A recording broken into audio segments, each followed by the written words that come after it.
Boa tarde, começa agora mais um especial setores do segundo semestre do Infomoney. Ontem a gente comentou sobre Petrobras e as ações de biocombustíveis. Hoje a gente vai comentar sobre os papéis das construtoras e também de shopping centers. Bom, para quem quiser conferir o especial de ontem, a gente vai disponibilizar no chat para quem está assistindo a transmissão online, tanto na Infomoney TV quanto no Facebook. Bom, para essa primeira parte, a gente vai comentar sobre construtoras e o convidado de hoje é o Thiago Reis, fundador da Suno Research. Obrigado, Thiago, pela sua participação. Bom, para começar o setor de construção, eu queria voltar ao início de 2017. A gente fez esse especial no começo do ano também, falando de perspectiva para 2017, né? E naquela ocasião, dois temas eram centrais ali para o setor de construção, que era a possibilidade de retomada da economia, com a mudança de governo, e também a negociação dos distratos. A gente viu essas ações subindo bem forte na Bolsa em janeiro, fevereiro, até se falava de um setor que poderia ali se reanimar, mas as duas pautas elas foram por água abaixo. Os distratos, pouco se fala agora dessa negociação, e a retomada da economia também parece mais difícil do que se imaginava. O que a gente pode esperar para as ações de construtoras nesse segundo semestre? Bom, falando desses dois pontos inicialmente, eu acho que a retomada da economia ela era fundamental para a redução dos estoques das construtoras, não só a retomada da economia, mas também a retomada do crédito por parte dos bancos ou alguma iniciativa governamental nesse sentido. Não vimos nada a respeito disso, né? Então os estoques das construtoras permanecem muito altos. Quando você analisa o balanço das empresas, elas têm muitos ativos, elas têm dívida, mas elas têm muitos ativos. O problema é que esses ativos eles são ilíquidos, que são os imóveis, e as empresas não estão conseguindo desovar, vamos dizer assim, esses imóveis, e por conta disso elas também não lançam, porque como que uma empresa vai lançar se ela tem um estoque? A não ser que seja um ou outro produto muito específico, numa região que está muito fácil vender, daí ela lança, mas em geral as empresas não vão lançar enquanto elas tiverem esses estoques. E também essa questão do distrato, eu acho que seria fundamental no próximo ciclo, porque esse ciclo quase que já está resolvido, isso daí resolvido não, mas pelo contrário, o problema já ocorreu, já não tem mais muito problema novo a acontecer, porque as obras que estão sendo entregues hoje são um volume muito menor do que... As empresas não querem lançar agora por conta da... Esse seria vai ser algo que vai precisar ser resolvido mais para o próximo ciclo, não para o ciclo que já passou, porque os distratos já ocorreram, não tem mais... É chorar o leite derramado isso daí, né? Lógico que tem ainda um pouco a ser entregue, mas os volumes a serem entregues nos próximos 12 meses é muito menor do que eram nos 12 meses anteriores ou nos 12 meses anteriores aos 12 meses anteriores. Os volumes de entrega são cada vez menores e eu acho que até por conta disso saiu da pauta também. Eu acho que o único jeito do setor como um todo melhorar seria atacar as causas desses problemas, que seria a economia, uma retomada da economia, e que realmente, na nossa visão, sempre ia demorar um pouco, porque as forças motrizes da economia nos ciclos passados, um deles era a construção civil, a gente não vai ter. Então não vai ter empregabilidade de tanta gente, porque primeiro que Copa já passou, Olimpíada já passou, e as construções também não vão ocorrer porque tem todo esse estoque. O consumo, eu não sou economista, mas o que o pessoal fala é que também vai demorar, porque os bancos não estão dando crédito, o desemprego está alto. Então essas forças motrizes da economia que poderiam puxar uma demanda na ponta final, também a gente não vai ver. Então é um setor que vai ter problemas de maneira generalizada, mas isso não impede que uma ou outra ação específica de uma empresa bem administrada não possa ser um bom negócio ao longo do tempo. Então é aquela possibilidade de virada das construtoras que há anos vem penando na Bolsa, ela ficou um pouco para depois. Eu acredito que sim. E entre essas empresas que você diz mais saudáveis, quais você destacaria? Não são muitas, né? Assim, na nossa visão é basicamente a EZTEC e um grau um pouquinho abaixo a Cyrela. A EZTEC é uma empresa que não entrou em muitos modismos do passado, né? Foi uma empresa que ela não se diversificou geograficamente. Se acreditava, existia a narrativa de que existia um ganho de escala na diversificação. Isso não ocorreu, pelo contrário, acontece deseconomias de escala. É mais difícil você administrar canteiros em várias cidades diferentes, né? Também ela não entrou em outros segmentos como Minha Casa Minha Vida. Ela focou naquilo que ela faz, que é classe média, média alta, São Paulo. E é isso que ela tem feito desde então.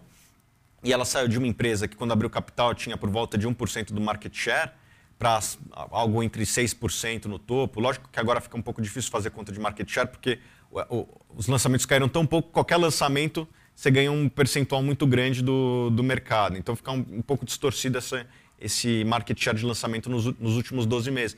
Mas a gente acredita que é uma empresa que começou o último ciclo com 1% de market share, terminou com 6%, e a gente acredita que no próximo ela vai ganhar ainda mais participação de mercado. Por quê? Porque as outras empresas estão com sérios problemas de endividamento. A gente pode dar alguns nomes aqui, PDG.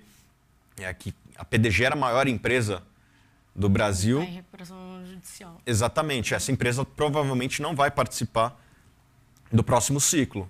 Né? A gente acredita que as empresas que sobreviveram vão sair mais fortes, e a EZTEC é uma delas. E outra questão também que nós apontávamos no início do ano é da possibilidade de retomada de caixa dessas empresas, de geração de caixa, e que isso em empresas saudáveis como a EZTEC, que você mencionou, pudesse ser convertido em dividendos. Então, elas acabariam se tornando players possíveis de dividendos. Esse cenário ainda está vivo? Eu acho muito difícil para a maior parte das construtoras. Elas têm um endividamento muito alto, né? Por mais que elas tenham esses ativos que são os imóveis, os juros no Brasil eles são altos. Você tem um ativo ilíquido e você tem um passivo que roda um juros elevado. Então você tem que pagar o banco todo mês. O banco não quer saber se você está gerando caixa ou não. Você tem um baita ativo e você tem essa dívida rolando. E todas as empresas, quase todas, têm uma dívida muito alta, com exceção da EZTEC, que é caixa líquido. Essa é uma empresa que a gente acredita que possa pagar dividendos nos próximos meses. Primeiro que ela está entregando muita obra, né? Então isso tem entrado no caixa. Lógico que ela tem distrato, mas na minha interpretação é menos do que outras empresas, até pelo perfil de cliente que ela focou. É uma empresa que já tem caixa líquido, né? Sempre teve caixa líquido, desde que eu acompanho ela, faz quase 6 anos, ela sempre teve pouca dívida e caixa líquido.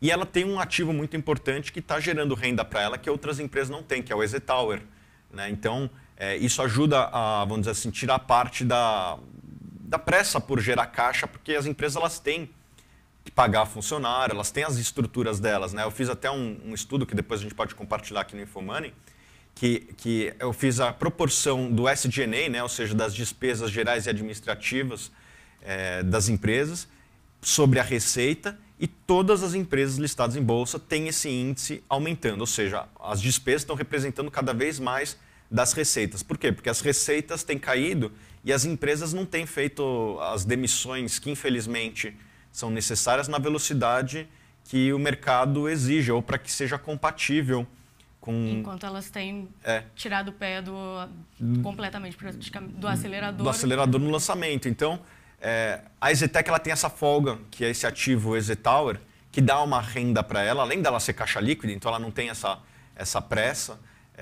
como outras empresas têm. Ela tem esse ativo que gera um caixa para ela todo mês e que com isso ela consegue pagar as contas e ainda tem um pouco de obra a ser entregue. E a gente acha que é um ativo que está barato. Se você fizer a conta do NAV dela, né? Ou seja, os ativos líquidos, somar os terrenos, o que ela tem a receber, o caixa líquido, os imóveis que ela tem pronto, hoje essa ação negocia com desconto em relação ao NAV. É um NAV que a gente acha muito mais confiável do que de outras empresas, porque os ativos delas são em mercados mais líquidos, né? O mercado de São Paulo é um mercado mais líquido que a média do Brasil, então é mais fácil você fazer essa precificação.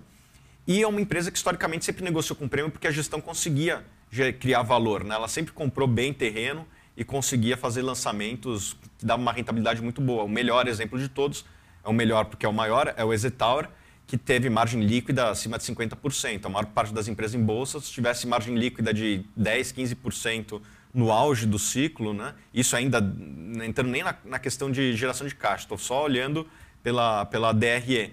A maior parte das empresas era 10% no máximo. Então, essa empresa consegue ter margens líquidas muito superiores à média na hora que o mercado voltar.